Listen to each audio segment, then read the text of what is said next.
So today we're going to talk a little bit about how you can optimize your recovery, and there are so many different ways to do it. It's going to be hard to cover all that different stuff in this video, but that's where of course you can read the book or schedule a private consultation to figure out what types of recovery are going to be best for you. And today this is really pretty appropriate because I've already done my workout and given a bunch of lessons, so a little recovery wouldn't hurt me very much at all at this point.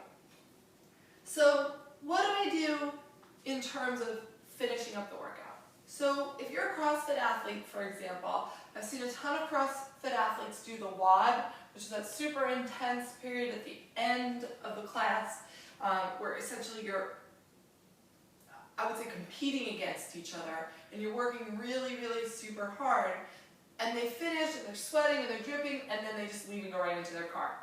No good. Your muscles are so super tense and tight after all of that. Also, adrenaline and cortisol, all those hormones are like way up after that. So what we want to do is we want a little bit of a cool down period after you've done any type of activity. So for example, if you're running, it's a good time to walk. For pitchers and for my tennis players, my swimmers and things like that, you can kind of do a little bit of walking as well, but sometimes it helps to do something that's more similar to your motion. So sometimes as a pitcher, I'll kind of do my warm-up backwards, but very lightly, and try to notice anything that might be a little bit sore and that might be giving me a little bit of discomfort the next day. Then if you're kind of preemptive with stuff like that, then it's really helpful. You can also do static stretching this time, or some people like to cool down and then static stretch, which is completely fine. So you would do that little bit of cool down, get your heart rate back down, wear a heart rate monitor if you're not sure about your heart rate. And then this would be a good time for these static stretches because the muscles after just having been worked are very tight. So what's a static stretch? So some of the static stretches that you guys might be familiar with, this is a very common one for quadriceps. For hamstrings, we tend to see, these type stretches, so on and so forth. Those are excellent post-workout and will help you not to get so super tight. You can also, pay attention to the muscles you've just worked, so you can stretch those specifically. So for example, again, the overhead athletes would probably be doing a lot more of this type stuff. So, what do we do then immediately after any of that stuff?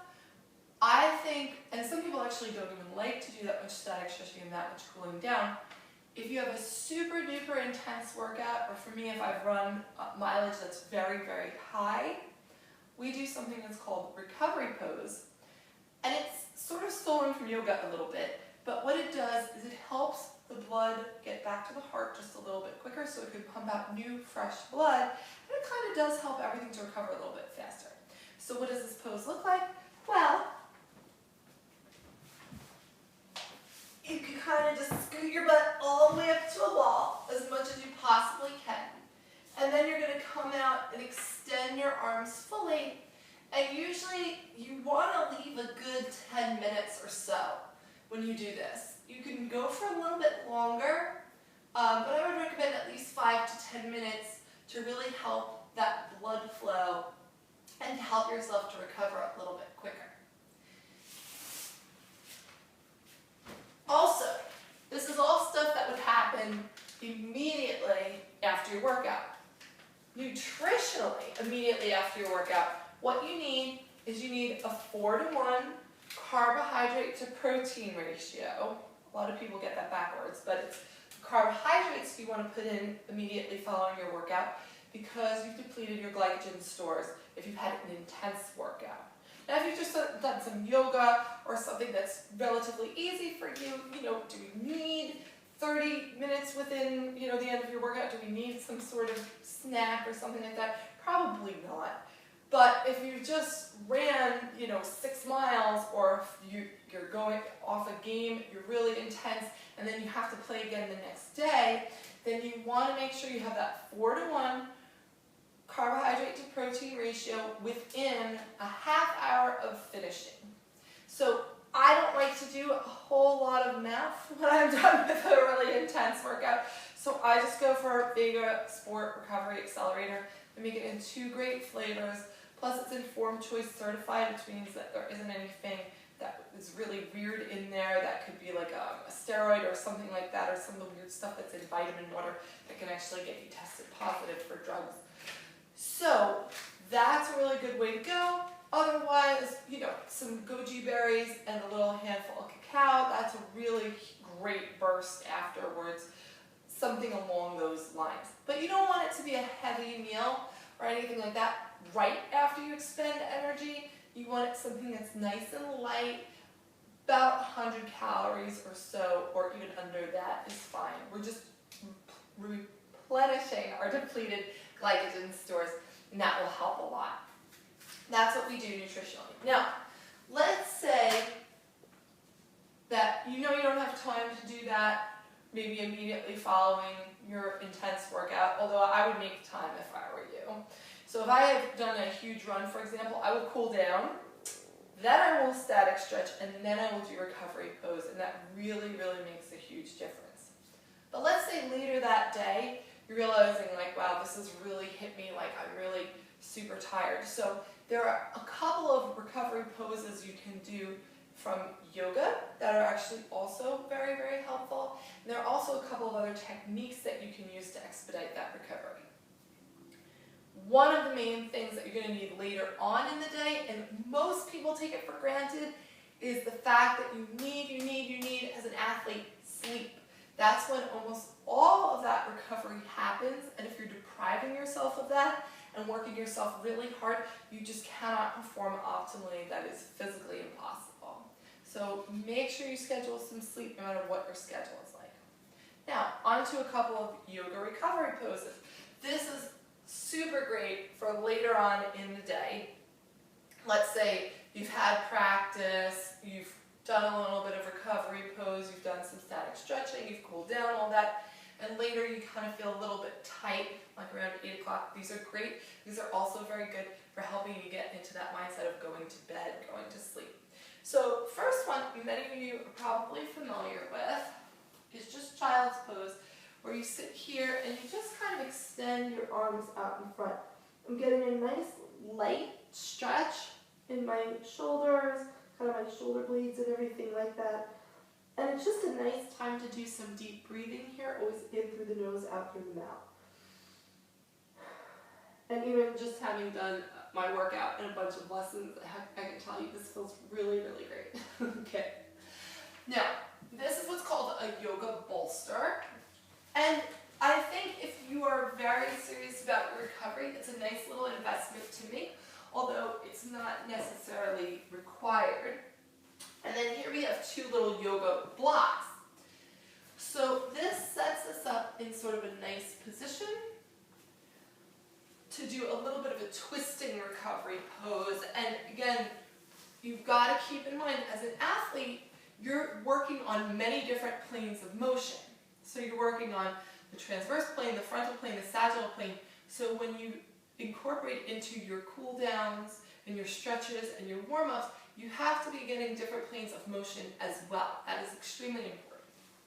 So we get 1 foot on top of your leg, and then what you're going to do is you're going to do a gentle twist going all the way through your head, and you'll feel a nice stretch all the way along your body. And I have to say, this really feels amazing. I could stay here all day. And you might find, especially if it's before bed, that you will want to stay here, 20 minutes. As long as you do it evenly on both sides, just like the warm-up, I'll show you from the other side, then you're good to do these for a long time. Recovery poses, there really isn't a limit on how long you can stay in them. Although the first recovery pose I've shown you, you probably are going to find after a while your feet kind of go a little numb. And that might be a good sign for you then to just let it go. So, and then here we are. Notice how I'm setting up, rotating on the opposite side, which really, really feels amazing. You're going to love, love, love, love, love, love this one. And then getting rid of the bolster. I'm going to show you just a little bit of, this is a variation on what is called in yoga Savasana. And Savasana, if you know, a lot of people joke it's their favorite pose because it's basically lying on the ground like this, okay? But this is kind of a variation in which you kind of are stretching out your pecs a little bit, and it's really, really good, again, after a really intense workout. So bottom yoga block kind of lines up with your ribs this way, and the top is where your head goes. And you would want to make sure that this sits comfortably at your ribs, and it shouldn't feel like anything straining. But then as you extend your arms, you're going to find you get a really nice, comfortable stretch. And this is just beautiful. Again, before you go to bed, it just feels absolutely amazing, amazing, amazing. Okay. So there are a lot of other recovery poses, and especially for my runners out there, I'm going to give you one more for my runners out there, because a lot of the time, you know, the plantar fascia and all those areas in the bottom of the feet can get very, very tight. So I use blocks for this because I'm not good at holding this pose, but you can sit just like this and you'll feel just a little bit of stretching, and this kind of helps everything to open up. The blocks help it so you have good posture as you do that. Now there are, of course, a ton of other recovery poses, but these are just some great ones, like I said, for later in the day before you go to sleep at night. You could, of course, do them immediately after your workout as well. That'll help to bring your heart rate down, get you very nice and calm. So, what are some other things that we could really do to optimize that recovery after working intensely so we're not sore all the time, so you could go back, do it better, do it faster? So, again, this is probably more towards a few hours afterwards. I, for example, like to use arnica if I have very, very sore muscles. You can, of course, with any type of supplements, check with your doctor or anything like that. But just as an example, so I'm very active. I literally just got pegged with this softball. You may or may not be able to see that, like just a few minutes ago. And arnica helps with the bruising. So right now I have C marks there and a little bit of swelling. But a little bit of arnica, not too much. It's very effective, so you don't need to use a lot of it. The bruise will probably be greatly lessened even just by tomorrow. Stuff is extremely effective. So that's nice stuff for helping with sore muscles, with bad bruises, things like that. And then we have another thing that you can do, which is a little bit of Epsom salt. Okay, now this stuff is probably the cheapest, best thing that you can spend your money on. Because I think it's maybe it's like $2 at, you know, your local pharmacy. And all you have to do, fill up a bathtub, and I think you follow the package directions, but I think it's about a cup of Epsom salt for a regular sized bathtub, which is pretty reasonable. And then all you would do is you would soak in that bath. The reason that this is so effective is because then all the minerals in the salt actually go in through your skin and they help to heal the tissue. And then probably the most important thing when it comes to optimal recovery is actually just making sure that your nutrition is on par. If your body is very, very acidic, so that means that you're eating a lot of, red meat, a lot of soda, a lot of processed foods, a lot of junk food, you are making your body work so hard to digest that, it's really, really hard for your body to concentrate on what it is that it needs to do to repair. And next section, we're going to talk about nutrient density, because nutrient density is really the key to getting all your hormones functioning properly, to get your muscles to heal faster, and it is going to change your life. It's amazing.